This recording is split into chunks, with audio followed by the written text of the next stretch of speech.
I was measuring the exact concentration of a protein synthesis inhibitor when the screen of my phone lit up with his name again. A goddamn arranged marriage proposal in 2023.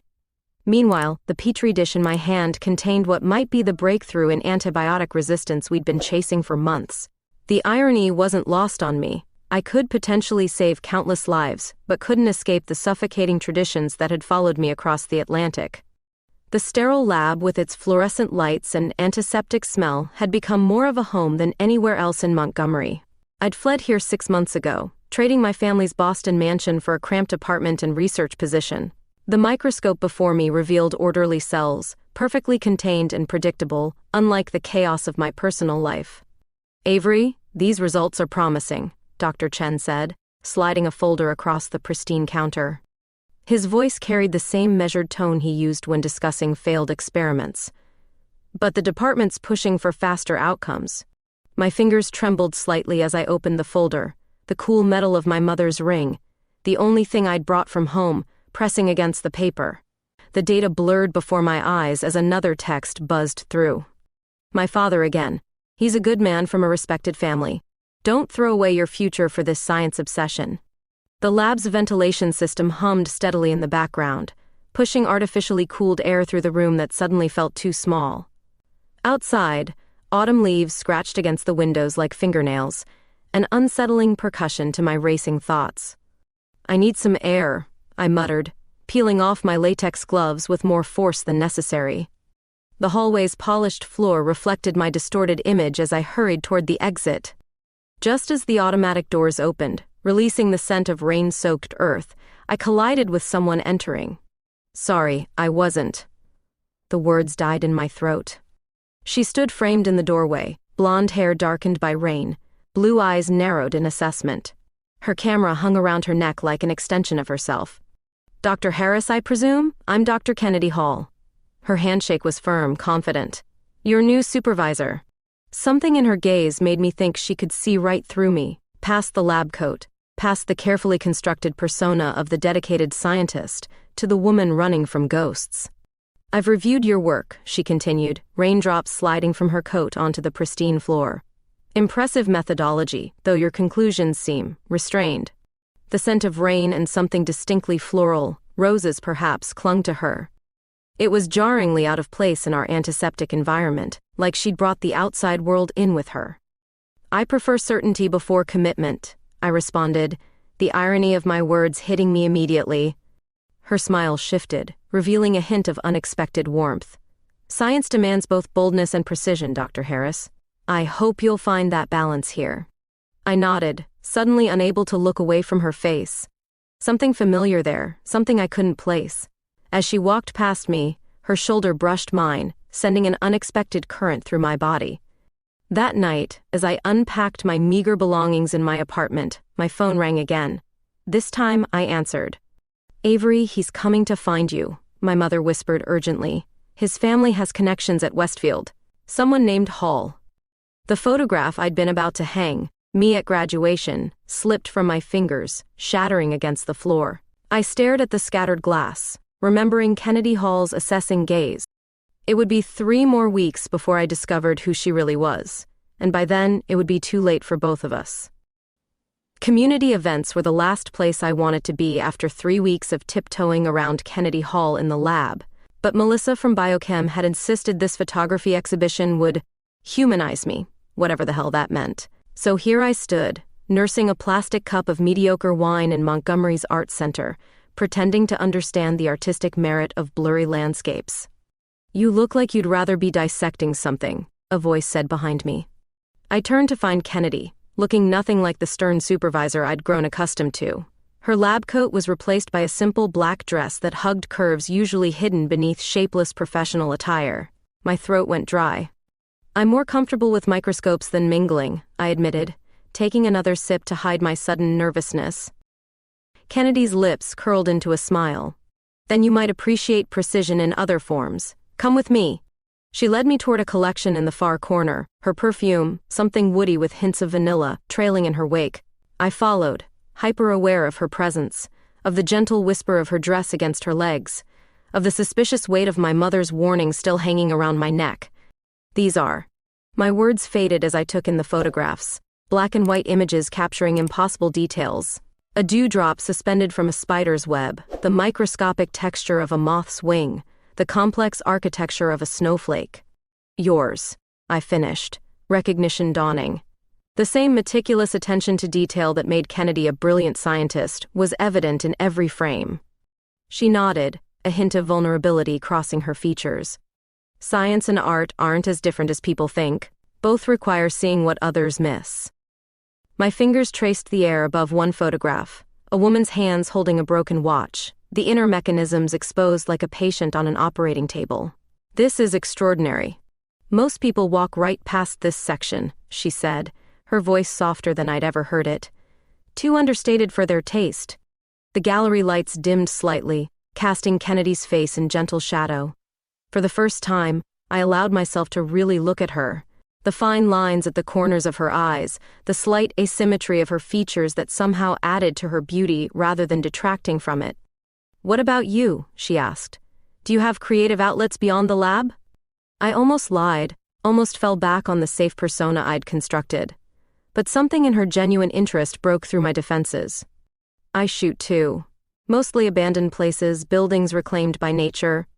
Her eyes lit up. "I'd love to see your work sometime." "It's nothing special," I demurred. "I doubt that very much, Avery."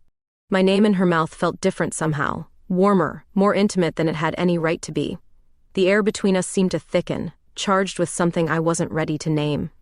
"There's an abandoned greenhouse at the edge of Whitewater Park," Kennedy said, breaking the tension. "The light there at dawn is extraordinary. I'm heading there this weekend if you'd like to join." Every rational thought screamed caution. This woman could be my unwitting jailer, sent by her family, my almost family, to monitor me. But the scientist in me couldn't resist the pull of discovery. "I'd like that," I heard myself say. The following Saturday found us navigating overgrown paths as dawn broke over Montgomery.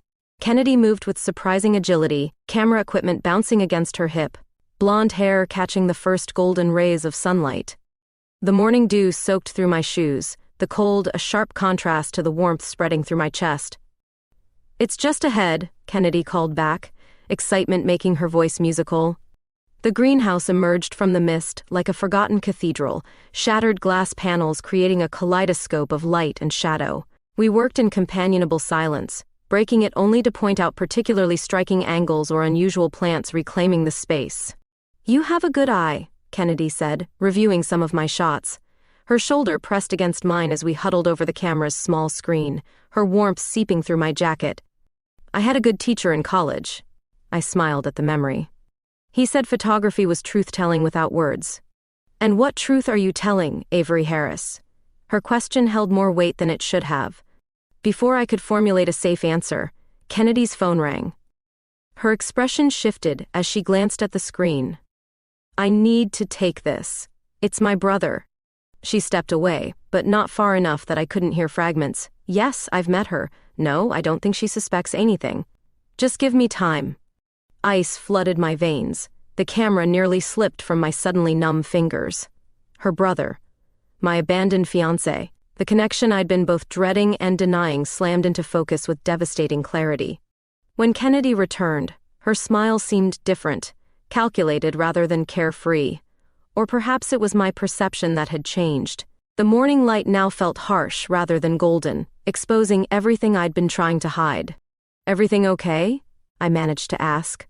"Family drama," she said with a dismissive wave. "Nothing important."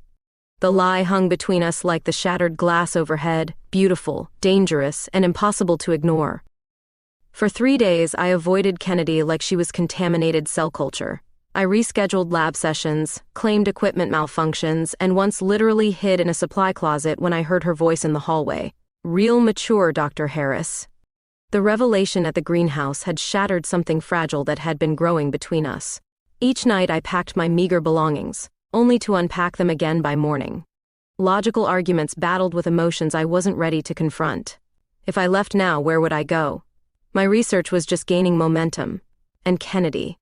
Damn it, Kennedy was becoming important in ways that terrified me.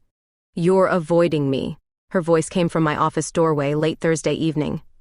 I jumped, nearly knocking over a stack of meticulously organized research papers.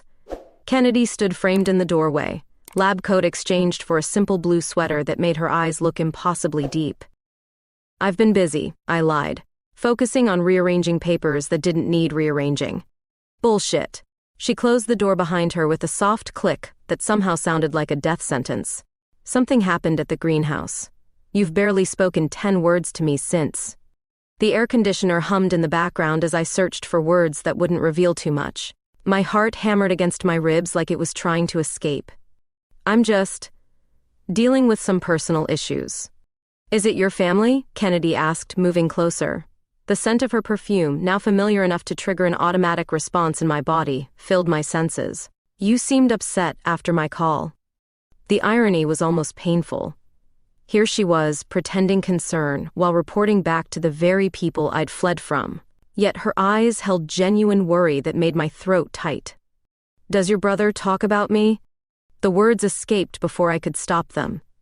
Kennedy froze, her expression shifting almost imperceptibly. "What?" "Your brother," I repeated, watching her carefully. "Does he mention me?" A small crease formed between her eyebrows. "How would you know my brother?" The confusion in her voice seemed genuine, throwing me off balance. Either Kennedy was an exceptional actress or... "I don't," I backpedaled. "I just overheard your conversation." Kennedy sank into the chair opposite mine, her fingers tracing absent patterns on my desk. "My brother is complicated. Our parents have certain expectations that he embraces and I reject." Something in her voice resonated with my own experience, striking a chord so familiar it ached. Could it be possible she didn't know that her brother had sent her without revealing our connection? "What kind of expectations?" I asked carefully. Kennedy's laugh held no humor. "The traditional kind. Proper career, proper marriage, proper life. James is the golden child who checks all the boxes." James. My almost husband had a name now, a sister who spoke of him with complicated affection tinged with resentment. "And you're the family disappointment?" I offered. "The queer scientist who refuses to settle down with a nice man and produce grandchildren?" Kennedy's smile was sharp. "You could say that." My brain stuttered over her casual revelation. Queer. The word hung between us, rearranging everything I thought I knew about her, about this situation. "I came to Montgomery to escape them," she continued. "To build something that was just mine. Here was my opening, a chance to confess, to clear the air between us. Instead, I found myself sharing my own truth. My father arranged a marriage for me," I said quietly, "with a business associate son. A merger of families, he called it. I came here to escape too." Kennedy's eyes widened. We sat in silence for a moment, the revelation settling between us. "We're more alike than I thought," she finally said, her voice soft. "Kennedy, I began, but the lab door burst open. "There you two are," Dr. Chen exclaimed. "The preliminary results from the protein trials just came in. You're going to want to see this." The moment shattered. Kennedy and I exchanged a look, something unsaid still hanging between us, before following Chen to the lab. Hours later, when the excitement of promising results had faded and most staff had gone home, Kennedy found me again in the dim glow of the laboratory. Only the green emergency exit sign and the blue light from a few monitors illuminated her face. "We make a good team," she said quietly, sliding a research report across the counter. Our fingers brushed as I took it, the contact sending electricity up my arm. Neither of us pulled away. "Avery," she whispered, my name like a question in her mouth. I looked up, meeting her eyes in the half-darkness. For one suspended moment, possibility hung between us, her face inches from mine, her breath warm against my lips. Then Kennedy closed the distance, her mouth finding mine with gentle certainty. The kiss was soft, questioning, and over almost before it began. She pulled back, studying my face. "I've wanted to do that since the greenhouse," she confessed. As she leaned in again, guilt and desire warred within me. I was keeping the truth from her, a truth that would destroy whatever this was becoming. But as her lips met mine again, and my eyes fluttered closed, I made my choice. I would keep my secret just a little longer. November descended on Montgomery with an unexpected ferocity, turning the air sharp and brittle. Frost patterns etched themselves across lab windows each morning, reminding me of Kennedy's photographs. It had been 6 weeks since that first kiss in the dimly lit lab, 6 weeks of professional collaboration by day, and something far more intimate during stolen moments between experiments. Our research was progressing at an unprecedented pace. Kennedy's brilliance complemented my methodical approach in ways that stunned our colleagues. But it was during our weekend photography excursions that we truly discovered each other, cameras forgotten as we explored abandoned places and each other's bodies with equal curiosity. "You're distracted," Melissa Wood commented one afternoon, catching me staring out the window where Kennedy was talking to a delivery person in the parking lot. The winter sunlight caught in her blonde hair, turning it almost white against her dark coat. "Just thinking about the protein folding anomaly in sample 6, I lied smoothly. Melissa's eyes narrowed. "Right. The same way Dr. Hall thinks about culture growth rates when she stares at you during staff meetings?" My cheeks burned. "I don't know what you're talking about." "Please," Melissa scoffed. "The entire department could power the building with the electricity between you two." She leaned closer. "Just be careful, Avery. Office romances are complicated enough without adding in whatever mystery you're hiding." Before I could respond, Melissa sauntered away, leaving me with a knot of anxiety in my stomach. Were we that obvious? And what did she mean by mystery? Later that evening, my phone vibrated with a text from Kennedy. "Weather alert says big storm coming. Cabin still has power. Pack for 2 days?" My pulse quickened. Kennedy's cabin retreat, a small structure on the outskirts of town that she'd mentioned, was her sanctuary. She'd never invited anyone there before. My fingers hovered over the screen before typing a simple yes. We left as the first snowflakes began to fall. Kennedy's ancient Subaru navigating increasingly treacherous roads as we climbed into the foothills. By the time we arrived, the world had transformed into a white blur, wind howling around the small wooden structure. "Home sweet home," Kennedy said, unlocking the door and ushering me inside. The cabin was a perfect reflection of its owner, beautifully functional with unexpected touches of whimsy. Floor-to-ceiling bookshelves lined one wall, scientific journals mixed with poetry collections and photography books. A massive stone fireplace dominated another wall, while large windows framed the increasingly violent storm outside. "This is beautiful," I breathed, taking in the space that felt more like Kennedy than any other I'd seen. She moved behind me, arms wrapping around my waist as her chin rested on my shoulder. It was my grandmother's, the only thing my parents couldn't control. I turned in her arms, studying her face in the fading light. "Thank you for bringing me here." Kennedy's smile was soft as she brushed a strand of hair from my face. "I've never brought anyone here before." The admission hung between us, weighted with significance neither of us was ready to name. Instead, Kennedy turned away to build a fire. The practiced movements of her hands, stacking logs and kindling with scientific precision. As night fell completely and the storm intensified, we settled before the crackling fire with glasses of rich red wine. Kennedy's laptop displayed our latest research results. But my attention kept drifting to her, the way firelight played across her features, how her fingers absently traced patterns on my knee as she spoke. "The inhibitor sequence is almost perfect," she mused, scrolling through data. "But there's still something missing." I leaned closer, pretending to study the screen while actually breathing in her scent. "Maybe we need to approach it from a completely different angle." Kennedy turned to me, our faces suddenly inches apart. "That's what I love about working with you. You see possibilities where others see dead ends." "Love." The word slipped out so naturally that she didn't seem to notice, but it echoed in my head like a bell. I set aside my wine glass with trembling fingers. "Kennedy," I whispered. She closed her laptop and placed it gently on the coffee table, her eyes never leaving mine. When her hands cupped my face, they felt like an answer to a question I hadn't dared to ask. "I know this is complicated," she murmured, "but I've never felt this way about anyone before." The fire crackled beside us as we moved together, clothing discarded piece by piece until there was nothing between us but truth and touch. Her skin glowed amber in the firelight, her sighs mingling with the storm's howls as we explored each other with increasing urgency. Each kiss was a confession, each caress a promise neither of us should have been making. Hours later, wrapped in blankets on the rug before the dying fire, Kennedy traced idle patterns on my bare shoulder. "Tell me something you've never told anyone," she whispered. The perfect moment for confession stretched before me, a chance to reveal everything about her brother, about my flight from Boston, about the complex web connecting us. Instead, I buried my face in her neck and whispered, "I'm falling in love with you." Not a lie, but not the whole truth either.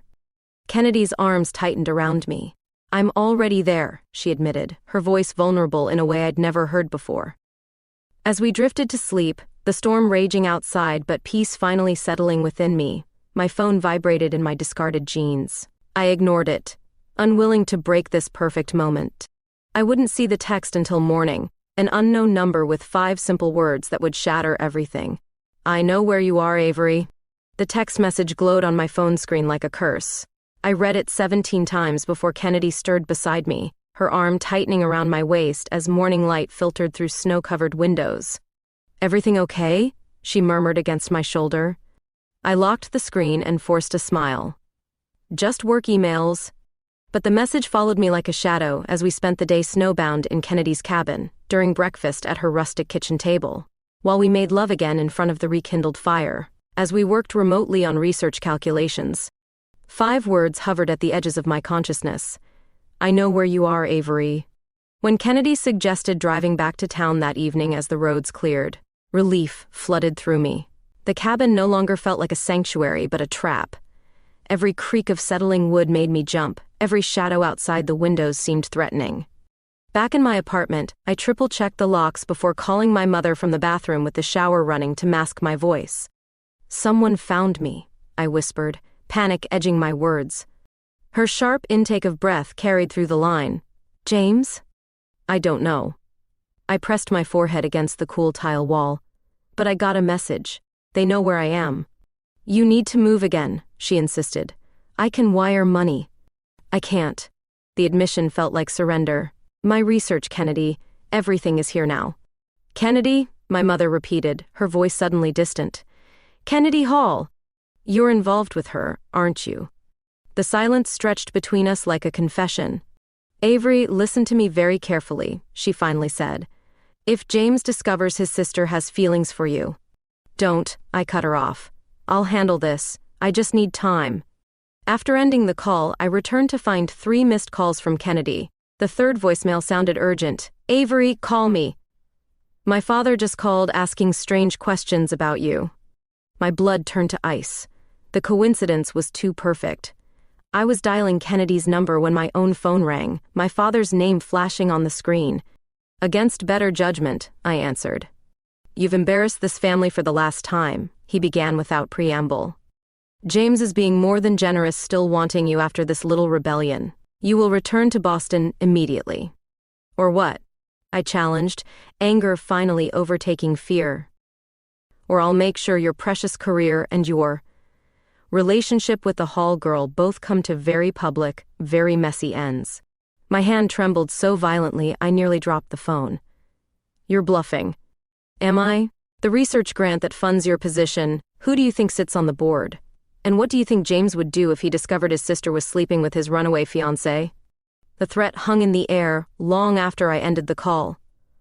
I sank to the floor, my back against the wall, as tears finally broke free. Everything I'd built in Montgomery, my research, my fresh start, Kennedy, balanced on a knife's edge. My doorbell rang, startling me from my spiral. Kennedy stood in the hallway, concern etched across her features. "You weren't answering," she said, stepping inside without invitation. "What's wrong? You look terrible." For a wild moment, I considered telling her everything, about James, about our arranged marriage, about my father's threats. But the words died in my throat as she took my hands in hers. "My father called asking if I knew a woman named Avery Harris," she said, studying my face. "Said you were engaged to James. That can't be right. Can it?" The moment stretched between us, taut with possibility. One word, yes or no, would change everything. "Kennedy," I began, my voice breaking. Before I could continue, my phone rang again, unknown number. When I didn't move to answer it, Kennedy's gaze fell to the screen on the coffee table. Her face hardened as she reached for it. "Don't," I whispered. But it was too late. She read the text message thread, including the threatening one from earlier. Then, expression unreadable, she scrolled to the missed call log, lingering on my father's name. "You're her," she said flatly. "The woman who left my brother at the altar. The one he's been obsessing over for months." "It wasn't like that," I pleaded, reaching for her.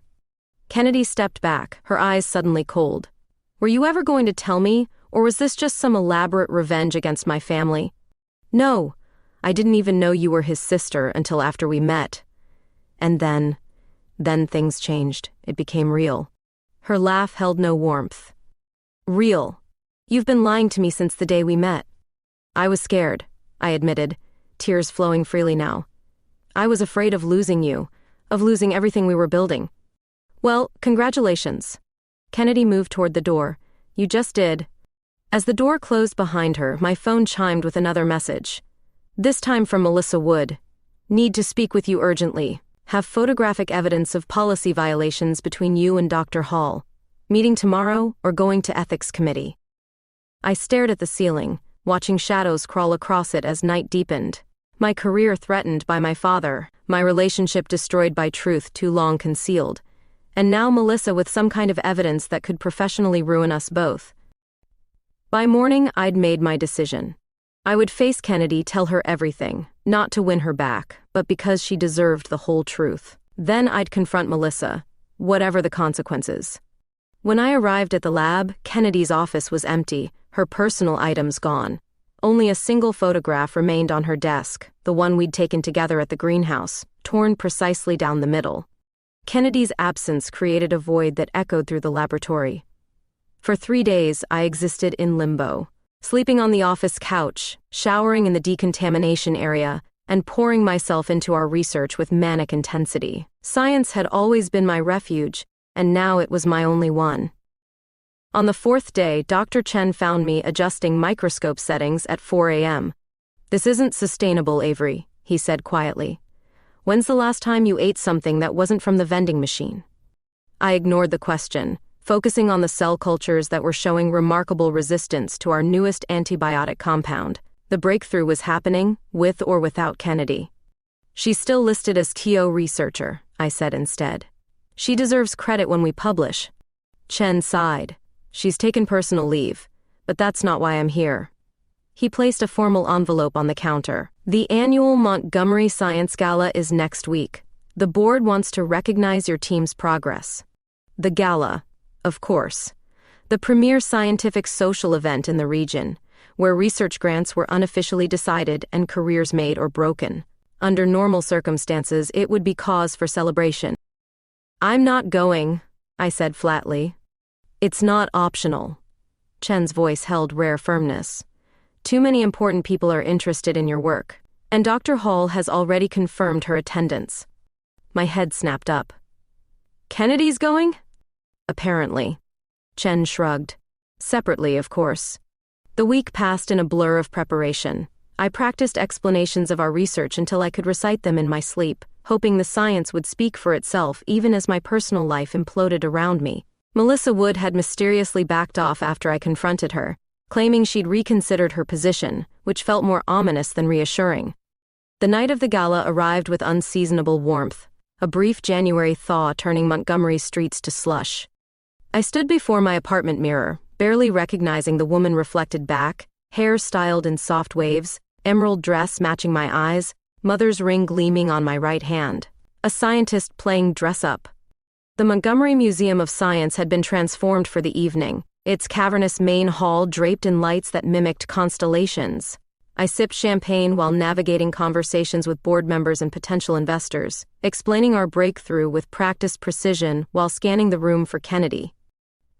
I was deep in conversation with the NIH grant coordinator when I spotted her across the room. The champagne flute nearly slipped from my fingers. Kennedy wore a midnight blue dress that left her shoulders bare, her hair swept up to reveal the elegant line of her neck.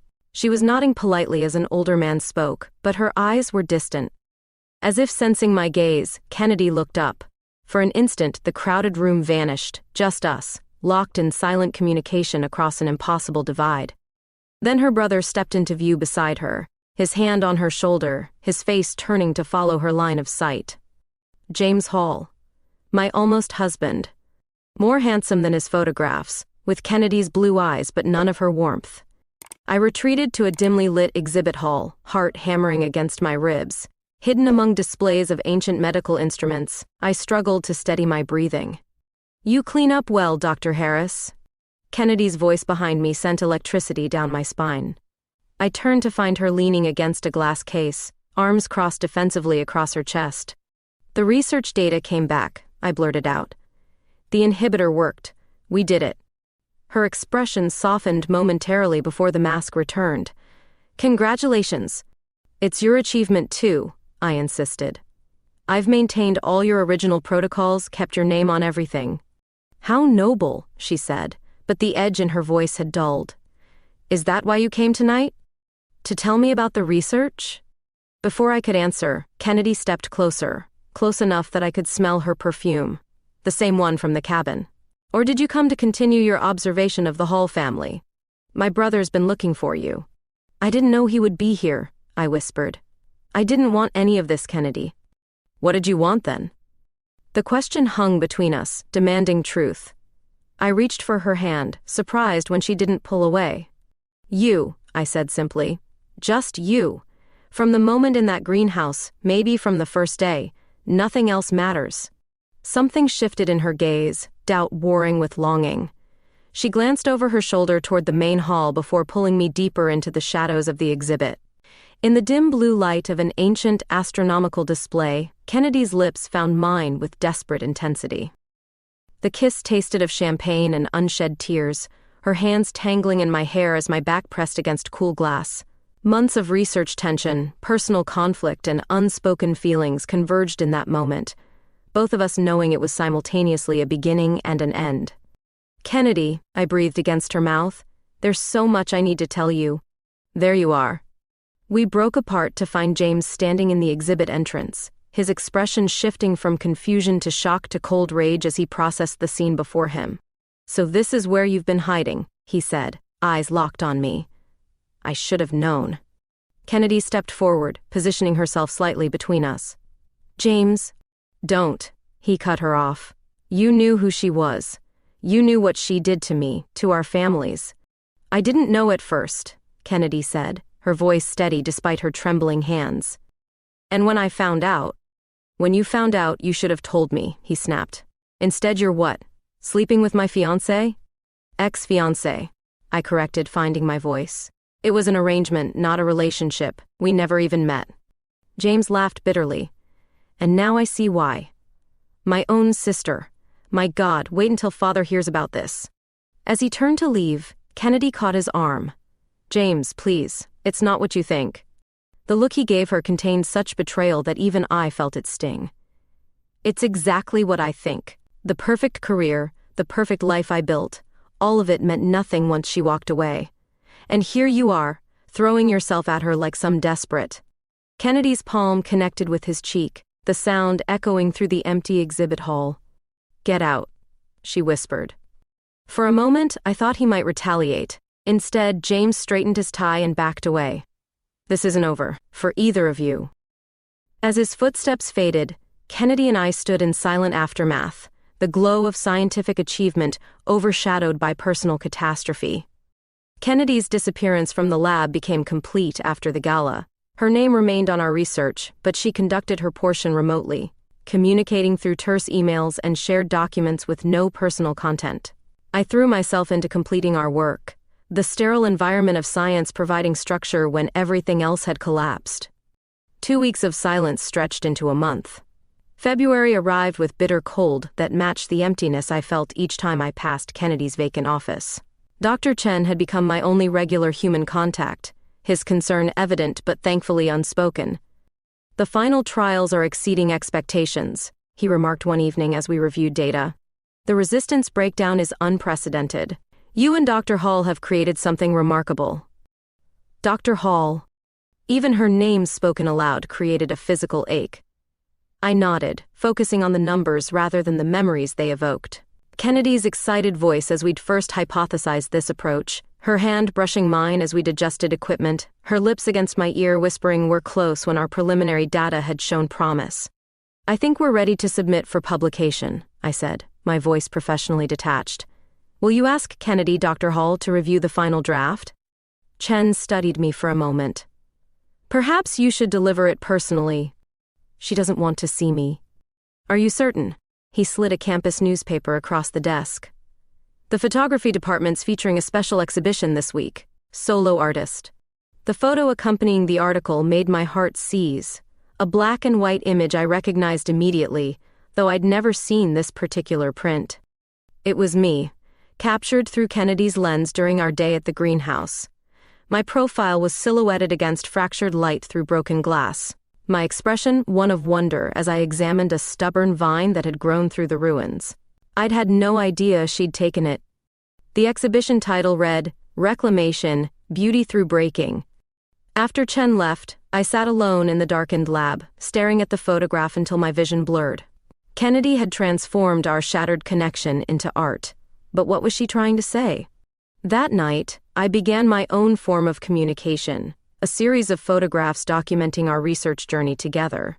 Images that told a story only Kennedy would fully understand. The microscope where we'd made our first discovery, the coffee cup she'd always used with its ring of lipstick preserved, the corner of the lab where we'd first kissed. I printed them in the university's dark room, working through the night with a focus that bordered on obsession. Rain hammered the windows as I drove home near dawn, the streets of Montgomery deserted and slick with water that reflected streetlights in distorted halos. Thunder rumbled overhead as I climbed the stairs to my apartment, exhaustion dragging at my limbs. I was fumbling with my keys when I saw her, Kennedy, drenched and shivering on my doorstep, blonde hair plastered to her face, eyes red-rimmed. "What are you doing here?" I whispered, afraid speaking too loudly might make her disappear. "I saw you at my exhibition," she said, her voice raspy. "You didn't come in, just watched from outside." I hadn't realized she'd noticed me. "I didn't think I was welcome." Kennedy hugged herself, water dripping onto the hallway carpet. "I didn't think so either, but then I couldn't stop thinking about you being there." I unlocked my door, gesturing her inside. The apartment looked smaller with Kennedy in it, as though she took up more space than her physical form required. Or perhaps it was just the weight of everything unsaid between us. "You're soaked," I observed stupidly. "Let me get you a towel." When I returned from the bathroom, Kennedy was examining the photographs I'd scattered across my kitchen table, my unfinished visual letter to her. "What is this?" she asked, fingers hovering over an image of her empty office chair. "My answer to your exhibition," I admitted. "I didn't know how else to reach you." Kennedy picked up a photo of our shared lab notebook, pages covered in both our handwritings, overlapping and intertwining. "We created something important together," she said quietly. "Yes," I agreed, not talking about the research. Water dripped from her hair onto the photographs as she looked up at me. "James told our parents everything. About you, about us. They've threatened to cut me off completely." "I'm sorry," I whispered, meaning it. Despite everything, I'd never wanted to drive a wedge between her and her family. Kennedy's laugh held no humor. "Don't be. It's liberating, actually. For the first time in my life, I'm completely free of their expectations." A flash of lightning illuminated her face, shadows catching in the hollows beneath her cheekbones. She looked thinner, more angular than before. "Why are you here, Kennedy?" I asked when the thunder that followed had faded. She moved toward me, eliminating the careful distance I'd maintained. "Because I tried hating you. I tried forgetting you. I tried turning what I felt into art." Her fingers brushed my cheek, cold and damp. None of it worked. When her lips met mine, they tasted of rain and salt, tears I hadn't noticed she was crying. The kiss deepened with desperate intensity, her hands tangling in my hair as I pulled her closer, both of us saying with touch what words had failed to convey. We moved to my bedroom in darkness, broken only by occasional lightning flashes, clothing discarded along the way. Kennedy's skin was cool against mine, her body both familiar and new as we rediscovered each other with urgent need. Our passion matched the storm's intensity, wild, elemental, purifying, until we collapsed together, finally spent as dawn began to brighten the skyline visible through my bedroom window. Kennedy traced patterns on my bare shoulder, her head resting on my chest. "I'm still angry with you," she murmured. For not telling me the truth from the beginning. I know, I said, fingers tangled in her hair.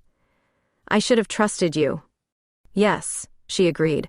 But I understand why you didn't. She propped herself up on one elbow, studying my face with those impossibly blue eyes. No more secrets, Avery, promise me. I kissed her gently. No more secrets. As morning light filtered through the blinds, Kennedy and I began the delicate process of reconstruction, building something new from the broken pieces of what came before, neither of us certain of its final form but both committed to the creation. Kennedy's return to the lab created a ripple of whispers among our colleagues. We maintained professional distance during working hours, but everyone sensed the shift between us. What they couldn't see were our evenings spent reconstructing trust in my apartment, mornings waking intertwined, weekends capturing Montgomery through camera lenses, building a shared life one careful day at a time. 2 weeks after our reconciliation, Kennedy received a call that shattered our fragile peace. James is coming to Montgomery, she announced, her face pale as she ended the call. Tomorrow. I set down the journal article I'd been reading. What does he want? To talk. She sank onto my couch, expression troubled. He says he wants to make things right. Do you believe him? Kennedy's sigh contained years of complicated family history. I don't know. James has always been our father's perfect reflection, but sometimes. She trailed off, remembering something private. Sometimes I've glimpsed something different in him. I took her hand, feeling the faint tremor running through it. You don't have to see him alone. Actually, Kennedy's eyes met mine with surprising resolve. I think I need to do exactly that. The following afternoon, I paced my apartment like a caged animal while Kennedy met her brother at a downtown cafe.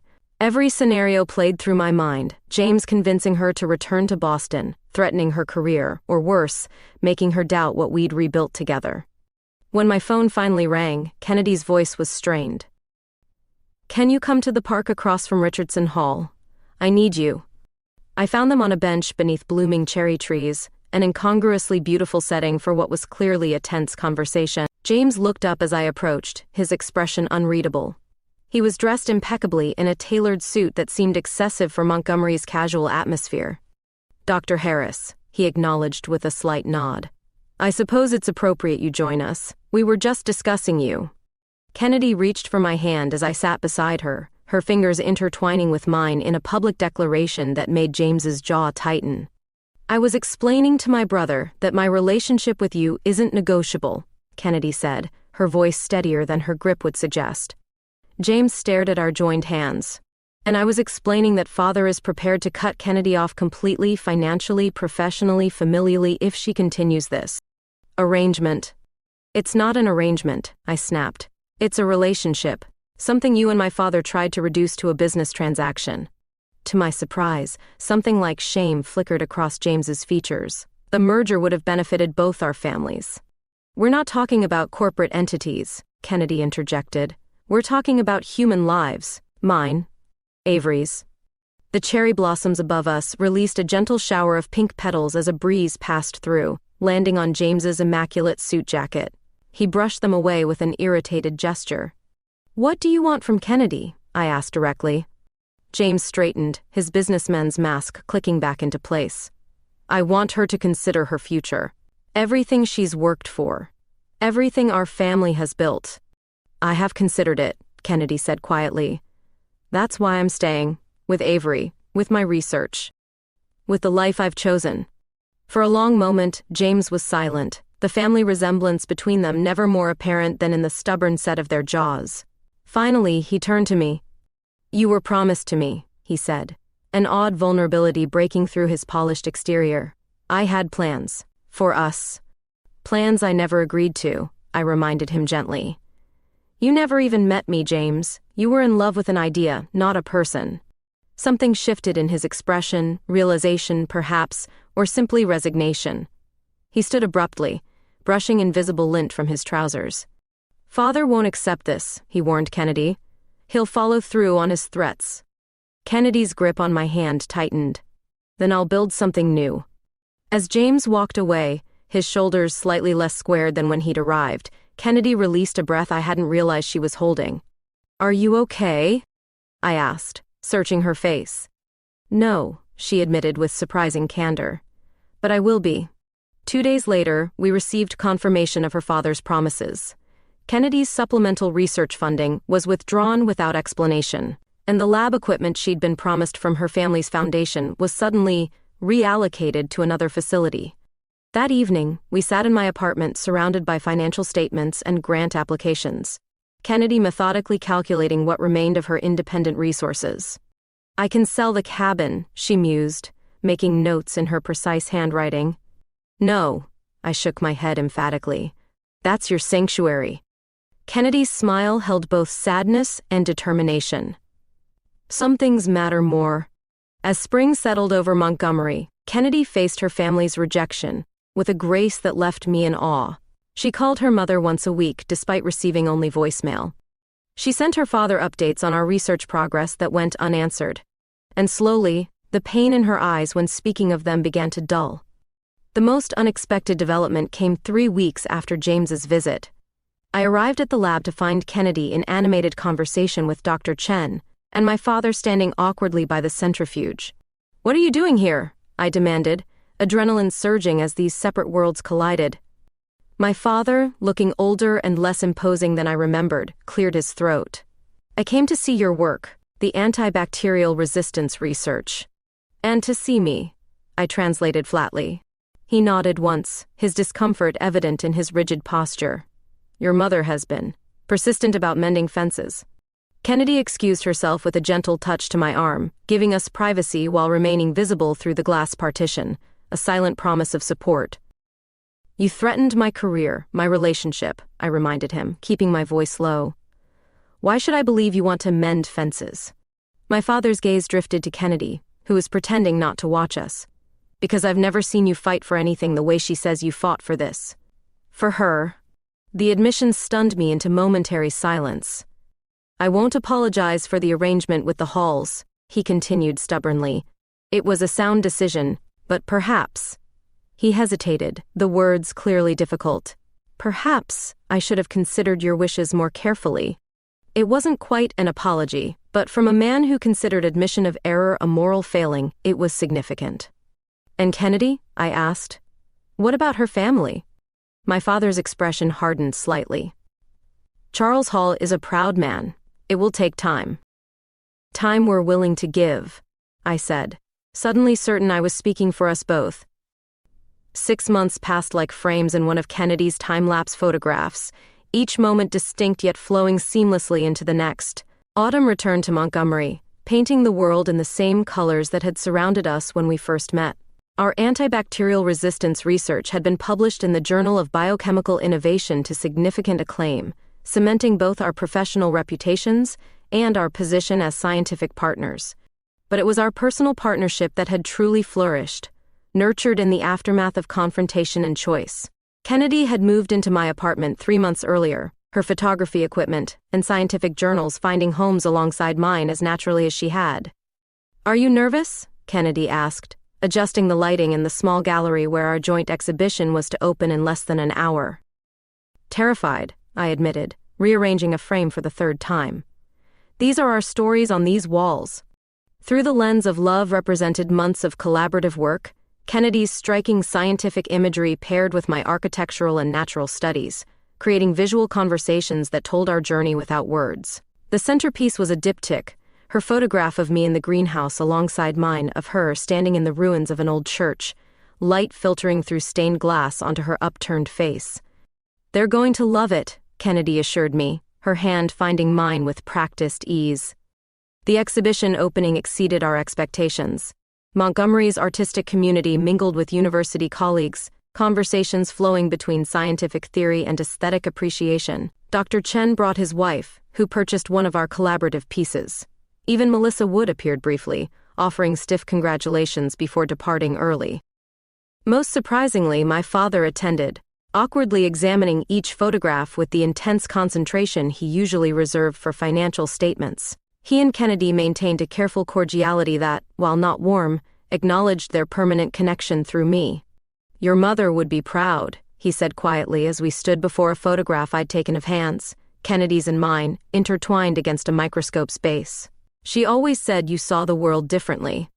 As the crowd thinned and evening deepened, Kennedy pulled me into a quiet corner of the gallery. "I have something to show you," she whispered, leading me to a small room we'd left undecorated. There, a single photograph hung that hadn't been part of our planned exhibition, Kennedy's cabin, shot at dawn with light streaming through windows. My silhouette visible reading by the fire within. The title card read simply, "Home." "I've been thinking," she said, fingers laced through mine. "We spend every weekend at the cabin anyway. Why not make it official?" My heart stuttered. "You want us to live there, together?" Her smile held the certainty that had become her hallmark since standing up to her family. "I want to build something permanent with you, Avery, something that's ours." Later that night, as we celebrated our successful exhibition opening at Kennedy's favorite restaurant, she revealed the second part of her plan.